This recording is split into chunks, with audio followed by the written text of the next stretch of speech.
Você acha que atira melhor do que os rapazes, querida. As palavras cortaram o calor da Califórnia como um tapa feito para doer. O sargento Michael Ducker estava ali com uma nota de $100 entre os dedos e um sorriso que dizia que ele já tinha vencido. Atrás dele, 4 fuzileiros riam aquele riso feio, reservado para pessoas que eles já tinham descartado antes mesmo do primeiro disparo. Eles viram o casaco vermelho desbotado às roupas civis, o cabelo loiro preso para trás. Viram alguém que podiam humilhar por dinheiro de cerveja e uma história para contar depois. O que não viram foi a pequena rosa dos ventos tatuada atrás da orelha esquerda dela, uma marca de unidade feita após missões que nunca entraram em relatórios oficiais. Em 60 segundos, o sargento Ducker perceberia que tinha acabado de zombar de alguém cujo último abate confirmado fora a 900 metros em condições que o teriam feito chorar pela mãe.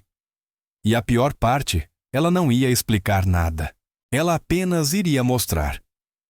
O estande público de Oceanside ficava a cerca de 3 milhas para dentro do continente, a partir de Camp Pendleton, uma sequência de baias de tiro de concreto e bancos de madeira queimados pelo sol, onde os fuzileiros gastavam munição nos fins de semana. O ar cheirava a pólvora queimada e sálvia seca, aquele tipo de cheiro que impregnava a roupa e ficava ali. Era fim de tarde. O sol estava baixo o suficiente para fazer o calor tremular sobre o chão do deserto, atrás dos alvos BMS.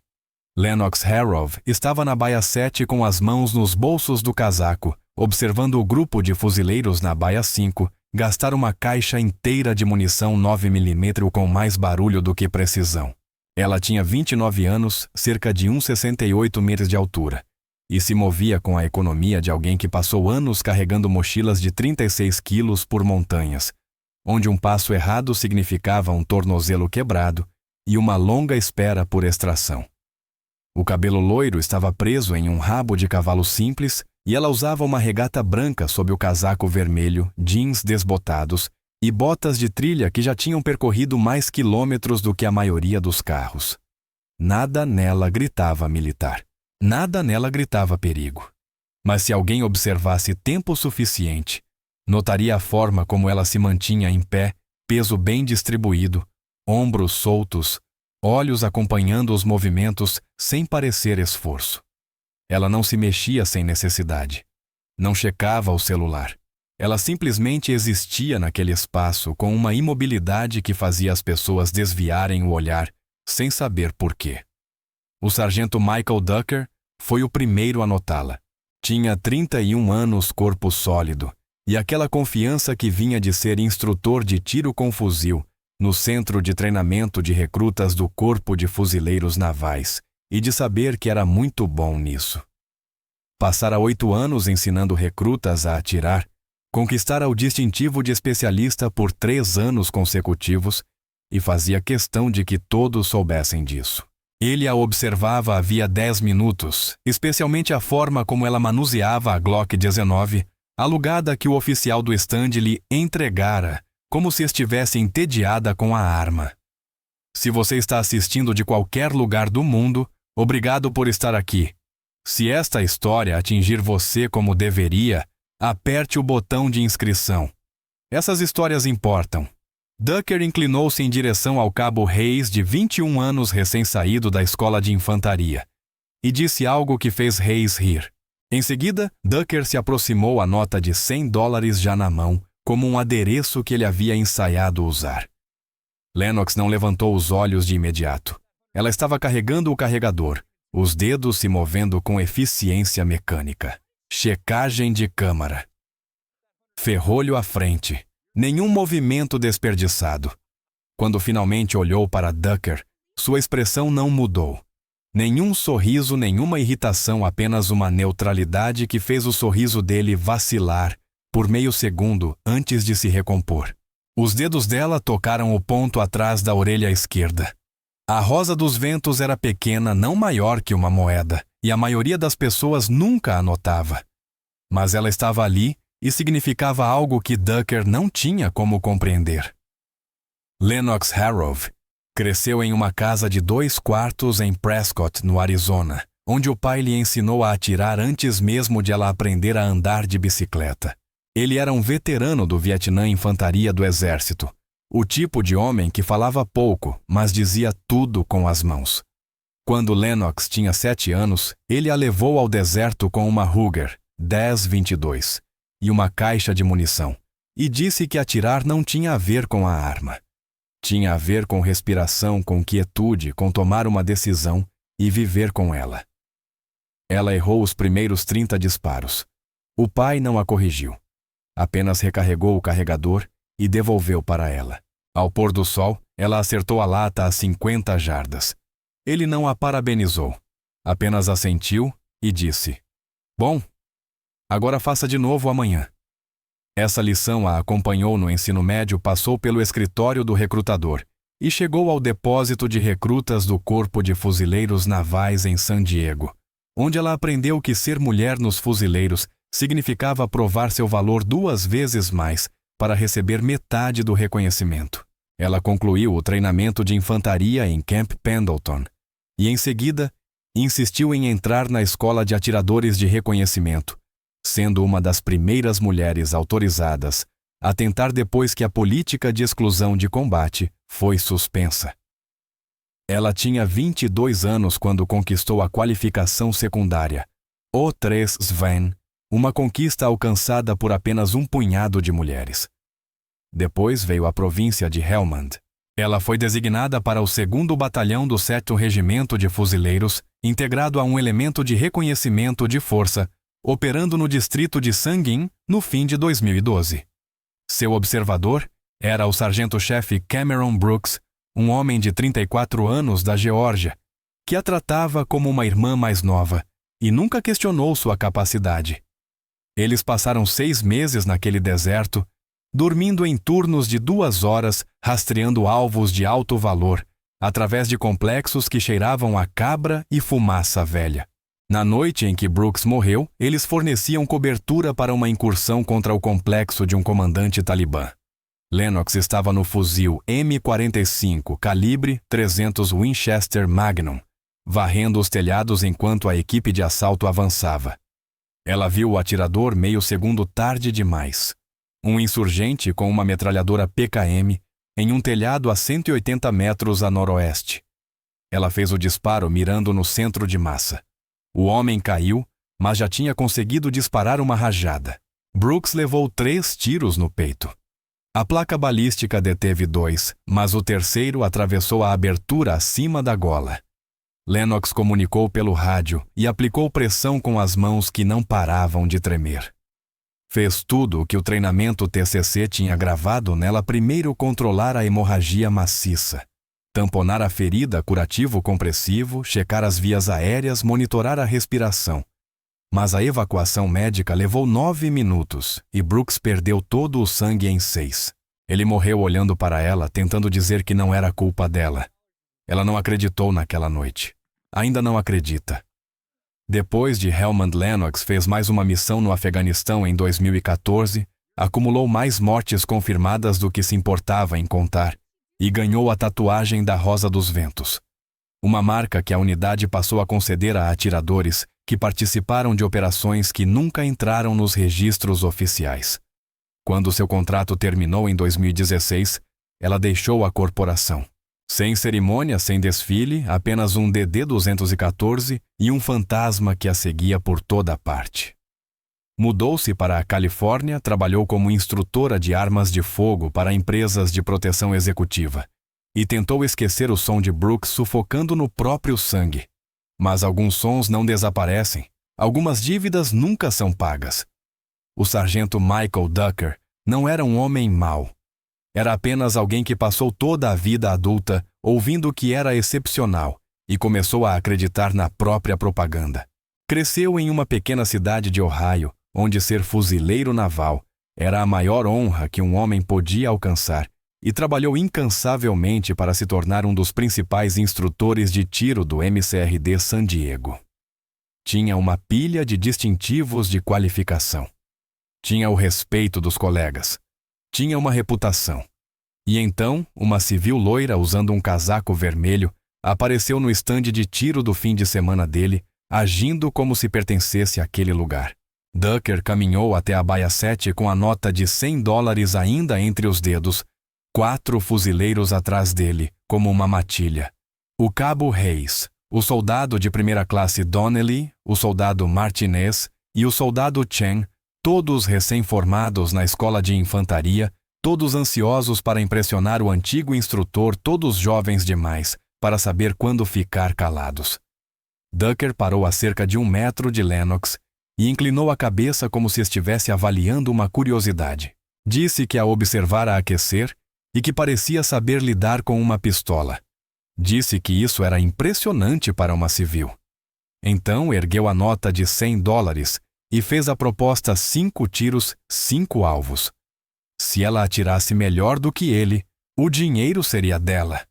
Se errasse um único disparo, ela pagaria as bebidas no bar Willis, ali perto. Lennox o encarou por um longo momento. Não sorriu. Não discutiu. Apenas perguntou qual era a distância. Ducker sorriu e apontou para o oficial do estande que já montava 5 alvos de silhueta a 25 jardas. Alvos padrão de papel IPSC preto e branco, com o centro de massa marcado por uma zona A do tamanho de um prato de jantar. Tiros fáceis para qualquer um com treinamento básico. Mas Ducker ainda não tinha terminado. Mandou o oficial adicionar bandeiras de vento e voltou-se para Lennox, dizendo que atirariam a frio. Sem aquecimento, sem ajuste de miras, sem desculpas, apenas habilidade. Hayes riu e comentou que aquele seria o dinheiro mais fácil que Ducker já ganhara. Donnelly murmurou que ela devia ser policial, ou algo assim, talvez tivesse passado pela academia. Martinez balançou a cabeça como se sentisse pena dela. Chen não disse nada. Foi o único que percebeu como as mãos de Lennox permaneciam perfeitamente imóveis, enquanto as de Ducker já se moviam, ajustando a empunhadura, conferindo as miras. Ducker carregou sua Glock 19 pessoal, checou a câmara e avançou até a linha de tiro com a confiança de quem já executara aquele exercício 1000 vezes. Assumiu a postura, variação da isósceles, pés na largura dos ombros, braços estendidos, respiração controlada. Disse pronto e o oficial acionou o cronômetro. 5 disparos, 4 segundos. Todos os 5 no centro de massa, um agrupamento apertado o suficiente para ser coberto por uma xícara de café. Ducker recuou e levantou os braços como se tivesse vencido o Super Bowl. Hayes gritou de empolgação. Donnelly aplaudiu. Martinez sorriu e balançou a cabeça. Chen continuou observando Lennox. Ducker virou-se para ela e comentou que faria dobrado ou nada caso ela quisesse desistir agora. Disse que entenderia se ela não quisesse se humilhar diante de fuzileiros navais. Falou com um sorriso que deveria soar amigável, mas que caiu em algum ponto entre condescendência e crueldade.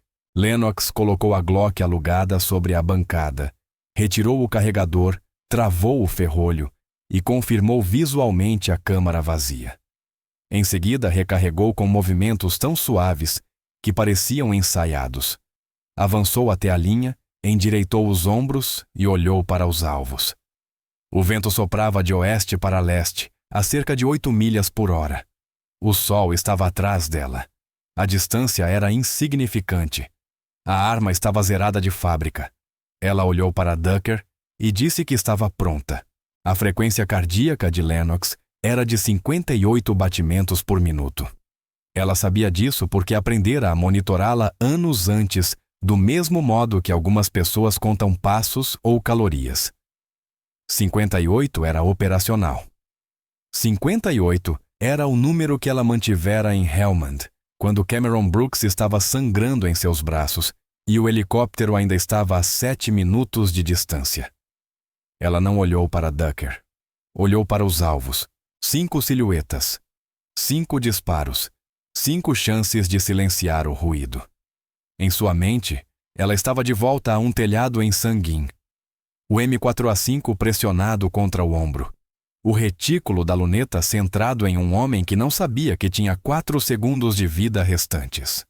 Brooks estava ao lado dela, sussurrando correções de vento pelo rádio, a voz firme, embora ambos soubessem que a equipe de assalto estava caminhando direto para uma emboscada.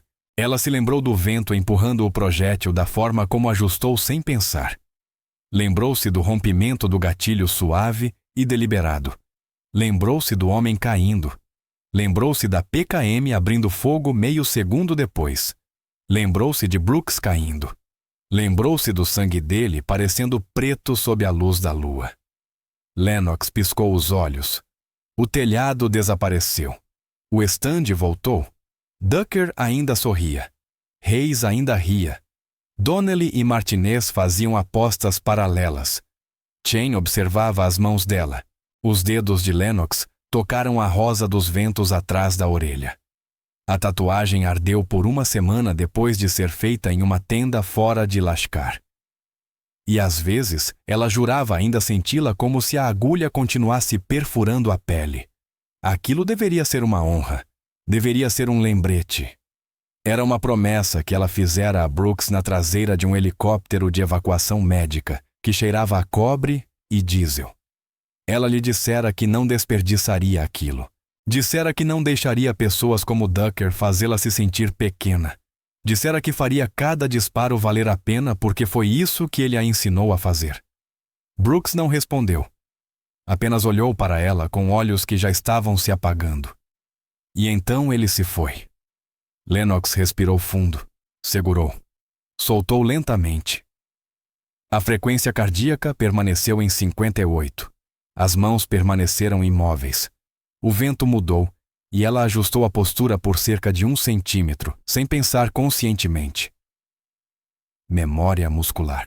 Anos de treinamento destilados em movimentos tão automáticos que dispensavam pensamento. Ela ergueu a Glock. Mira frontal. Preparação do gatilho. Pressionar 5 vezes 4 segundos. E quando a fumaça se dissipou, o sargento Michael Ducker parou de sorrir. O oficial do estande ordenou cessar fogo e caminhou até os alvos para conferi-los. Ninguém falou nada. O vento empurrava às bandeiras o tecido estalando em rajadas curtas que soavam como disparos distantes de fuzil. Ducker estava de braços cruzados, o maxilar se movendo, como se estivesse mastigando algo amargo. Hayes havia parado de sorrir. Donnelly parecia ter acabado de assistir a um truque de mágica que não conseguia explicar. Martinez encarava os alvos como se eles o tivessem ofendido pessoalmente. Chen era o único que não parecia surpreso. O oficial retirou o primeiro alvo da armação e o ergueu. Um único furo exatamente no centro. Zona A. Retirou o segundo. Igual. Terceiro, quarto, quinto. 5 disparos. 5 acertos perfeitos na zona A. Não espalhados ao redor do centro. Não quase. Exatamente no centro. Cada furo atravessava a zona letal como se tivesse sido colocado ali por uma máquina. Um tipo de tiro que não acontece por sorte. Um tipo de tiro que exige anos de pressão que a maioria das pessoas jamais conseguiria imaginar. O rosto de Ducker passou por várias fases. Confusão, incredulidade, raiva. Uma raiva fria do tipo que nasce ao ser feito de tolo diante dos próprios fuzileiros. Ele disse ao oficial que devia haver algum engano. Disse que talvez o vento tivesse caído ou que ela tivesse tido sorte. Disse que queria repetir dobrado ou nada desta vez, a 50 jardas se o estande permitisse. Lennox não respondeu. Ela ejetou o carregador, travou o ferrolho e colocou a Glock sobre a bancada com a mesma calma mecânica que mantivera desde que Ducker se aproximara. Então ela olhou para ele e, pela primeira vez desde que a aposta começara, falou. Disse que não tinha interesse em dobrado ou nada. Disse que a da aposta tinha acabado e que ele lhe devia $100. Falou sem emoção, sem vanglória, sem nada que pudesse ser confundido com arrogância. Apenas um fato. O maxilar de Ducker se contraiu. Ele olhou para Hayes, que estudava o chão. Olhou para Donnelly, que deu de ombros. Olhou para Martinez, que ainda encarava os alvos. Chen observava Lennox. Ducker puxou a nota de $100 do bolso, amassou-a e atirou-a aos pés dela. Disse que ela tinha dado sorte e que se quisesse provar que não era um fenômeno de um único acerto, deveria aparecer no batalhão de treinamento de armas em Camp Pendleton na próxima segunda-feira e ver como se sairia contra fuzileiros de verdade. Disse isso alto o suficiente para que o resto do estande ouvisse. Lennox pegou a nota amassada, alisou-a e a dobrou guardando-a no bolso do casaco. Em seguida, olhou para Ducker e disse que estaria lá. Falou com a mesma calma plana, a mesma ausência de emoção, a mesma imobilidade perturbadora. Ducker piscou. Não esperava aquilo. Esperava que ela fosse embora, aceitasse a vitória e desaparecesse. Mas ela não estava indo embora. Hayes finalmente encontrou a voz e perguntou se ela falava sério. Disse que o batalhão de treinamento de armas não era um estande civil. Disse que não deixavam qualquer pessoa entrar e começar a atirar. Disse que ela precisaria de patrocínio, liberação oficial, coordenação pelo escritório do estande. Lennox respondeu que conhecia alguém que poderia providenciar isso. Não explicou como. Não ofereceu detalhes. Apenas disse que estaria lá na segunda-feira às 08h e que se Ducker quisesse tornar as coisas interessantes, poderia montar qualquer percurso que quisesse. O rosto de Ducker ficou vermelho. Ele disse que ela não fazia ideia do que estava prestes a enfrentar. Disse que os cursos do batalhão de treinamento de armas não eram feitos para atiradores de fim de semana. Eram feitos para testar fuzileiros que achavam que eram durões. Disse que ela estaria fora na primeira hora e que quando desistisse, ele faria questão de que todos soubessem. Lennox o encarou por um longo momento.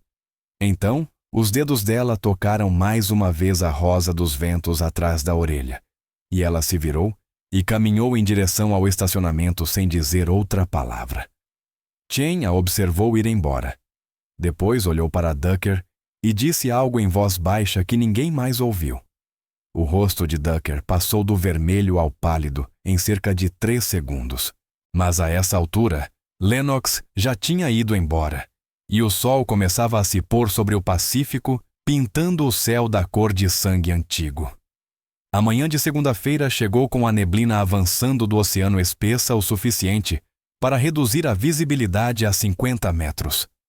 O batalhão de treinamento de armas ficava na extremidade leste de Camp Pendleton, um complexo extenso de estandes e salas de aula que treinava fuzileiros em tiro avançado desde a década de 1950. Lennox apareceu às 07h45, usando o mesmo casaco vermelho jeans e botas. Ela se apresentou no portão principal. O sargento-chefe Valdez havia patrocinado sua entrada durante o fim de semana depois de ouvir sobre a aposta e ela foi autorizada a passar. Ducker a aguardava no estande 208, com um percurso que passara o fim de semana inteiro montando. Não era uma qualificação padrão. Era um verdadeiro suplício. 6 estações projetadas para quebrar as pessoas transições de pistola a tiro, a partir de barricadas alvos de aço, em movimento, tiro em baixa luminosidade, tiro sob estresse com cronômetro e, ao final, 2 disparos de fuzil a 100 metros, com miras abertas e vento de 12 milhas por hora. Ele convidara 20 instrutores para assistir. Fuzileiros, todos eles instrutores de tiro, todos curiosos para ver a civil que supostamente havia humilhado um dos seus. Alguns estavam céticos, outros divertidos. O sargento-chefe Valdez, veterano de 43 anos da província de Helmand, estava apenas curioso. Ducker entregou a Lennox uma carabina M4 com miras abertas, uma Glock 19 de serviço e 6 carregadores. Disse que o percurso era cronometrado 30 minutos para completar as 6 estações. Mais de 3 erros no total significava desclassificação. Se desistisse em qualquer ponto, seria escoltada para fora da base. Lennox pegou o fuzil, conferiu a câmara e assentiu. Em seguida, perguntou se Valdez seria o responsável pela pontuação. Valdez levantou a mão. Lennox olhou para ele e perguntou se ele havia servido em Helmand. Valdez franziu a testa. Disse que sim em 2012 com o 2º Batalhão do 7º Regimento de Fuzileiros. Perguntou por quê. Lennox respondeu que estivera lá na mesma época destacada para a força de reconhecimento, fazendo cobertura no distrito de Sangin. Disse que seu observador fora o sargento-chefe Cameron Brooks. Disse que Brooks havia sido morto em combate e que ela mesma carregara suas placas de identificação de volta. O estande ficou em silêncio. A expressão de Valdez mudou. Ele perguntou quais tinham sido os emoás dela. Lennox respondeu algo curto, quase indiferente. O ex-atirador de reconhecimento Valdez olhou para Ducker depois de volta para Lennox. Perguntou se ela havia conquistado a Rosa dos Ventos. Lennox virou a cabeça e puxou o cabelo para trás, revelando a pequena tatuagem atrás da orelha esquerda. A Rosa dos Ventos. A marca que a unidade dela começara a conceder a atiradores que participaram de operações que oficialmente nunca aconteceram. Valdez soltou o ar devagar e disse a Ducker que talvez fosse melhor reconsiderar a dificuldade do percurso. O rosto de Ducker empalideceu, mas ele balançou a cabeça. Disse que o percurso estava mantido.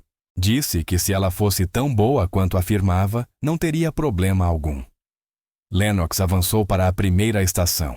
Transições de pistola 3 alvos a 15 metros. Ela ergueu a Glock e disparou 3 vezes, fez a transição para o fuzil e disparou mais 3. Todos os 6 atingiram o centro de massa em menos de 9 segundos.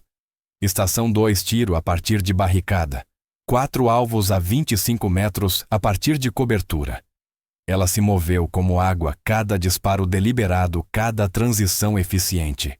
Estação 3 placas de aço em movimento a 30 metros.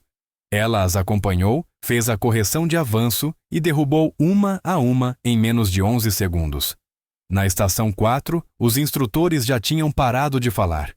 Na estação 5, Ducker havia parado de assistir. Na estação 6, o disparo de fuzil a 200 metros com miras abertas e vento de 12 milhas por hora, Valdez estava sorrindo. Lennox ajustou para o vento, controlou a respiração e fez o disparo. O alvo de aço soou. Acerto perfeito. Valdez anunciou o tempo. 22 minutos. 0 erros. O estande permaneceu em silêncio por 3 segundos inteiros. Então, um dos instrutores começou a bater palmas. Depois outro, depois os demais. Ducker ficou sozinho de braços cruzados, o rosto ilegível. O sargento-chefe Valdez aproximou-se enquanto Lennox limpava o fuzil e disse que ela acabara de completar o percurso mais difícil que o batalhão já havia montado sem errar um único disparo. Disse que em 20 anos ensinando fuzileiros, nunca vira alguém fazê-lo de forma tão rápida e tão limpa. Perguntou se ela consideraria voltar como instrutora convidada para aulas avançadas de tiro. Lennox o encarou por um momento e assentiu. Disse que pensaria a respeito. Ducker permanecia a cerca de 9 metros de distância, ainda de braços cruzados. Hayes, Donnelly, Martinez e Chen estavam com ele todos em silêncio. Valdez se aproximou de Ducker e disse que ele acabara de montar um percurso que teria quebrado a maioria dos fuzileiros em serviço ativo e que a civil que ele havia ridicularizado o completara sem demonstrar esforço. Disse que Ducker lhe devia um pedido de desculpas e que se tivesse alguma integridade deveria fazê-lo. Ducker olhou para Lennox. Ela arrumava o equipamento, o rosto ainda calmo, ainda indecifrável. Ele caminhou até ela devagar e com cuidado, e parou a poucos metros de distância. Ele disse que a havia subestimado. Disse que não era uma desculpa, mas que passara a carreira inteira sendo o melhor, e que não sabia como lidar com alguém melhor do que ele. Disse que sentia muito. Lennox olhou para ele e disse que o pedido de desculpas estava aceito. Depois disse mais uma coisa. Disse que ser bom não era sobre ser melhor do que todos os outros. Era sobre ser melhor do que ontem. Disse que foi isso que o pai lhe ensinou. Foi isso que Brooks lhe ensinou e era isso que ela continuaria ensinando. Ducker assentiu com a cabeça. Não sorriu. Não tentou apertar a mão dela. Apenas assentiu e se afastou. Chen ficou para trás. Perguntou a Lennox se ela realmente havia trabalhado com a força de reconhecimento em Helmand. Ela disse que sim. Ele perguntou se era verdade que Cameron Brooks havia sido seu observador. Ela o encarou por um longo momento, depois assentiu. Chen disse que sentia muito. Disse que Brooks havia sido seu sargento de pelotão antes da escola de atiradores. E que Brooks lhe dissera uma vez que a melhor atiradora com quem já havia trabalhado era uma mulher que metade dos fuzileiros não levava a sério. Disse que Brooks afirmava que ela era o tipo de fuzileira que tornava todos ao redor melhores. A garganta de Lennox se apertou. Ela perguntou a Chen o que mais Brooks tinha dito. Chen respondeu que Brooks dissera que ela havia salvado mais vidas do que jamais tirara, e que essa era a verdadeira medida de um atirador. Lennox não chorou.